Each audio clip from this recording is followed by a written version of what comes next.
বাংলাদেশের হতদরিদ্র অরক্ষিত জনগোষ্ঠীর জন্য চাল হলো পুষ্টি নির্ভরতার প্রাথমিক উৎস।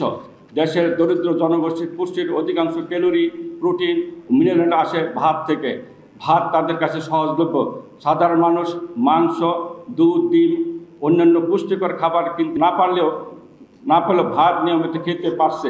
তাই ভাতের মাধ্যমে কিভাবে পুষ্টি উপাদান সরবরাহ করা যায় সেই লক্ষ্যে কাজ করছে আমাদের বিজ্ঞানীরা। খরা মৌসুমে শ্রমিকের স্বল্পতা, কৃষি শ্রমিক ও অকৃষি কাজে চলে যাচ্ছে।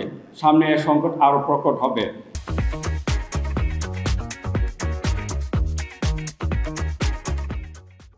কৃষিকে লাভজনক করতে হলে কৃষি উৎপাদন খরচ কমাতে হবে। এর জন্য যান্ত্রিকরণ অপরিহার্য। বিষয়টি অনুধাবন করে ব্রি উদ্যোগী ভূমিকা পালন করেছে এবং একটি প্রকল্পের মাধ্যমে 32টি কৃষি যন্ত্র প্রস্তুত বা উন্নয়ন করা হয়েছে।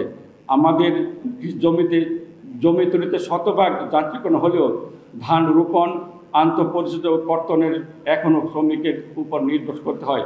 ইতিমধ্যে কৃষকের চাহিদা মাফিক বীজ বপন, রোপণ, আন্তঃপরিচিত কর্তনের জন্য BRRI, auto rice sower, manual rice transplanter cum fertiliser applicator, power weeder, whole feed head feed combined harvester, compact rice mill, solar রাইসের উদ্ভাবন করা হয়েছে।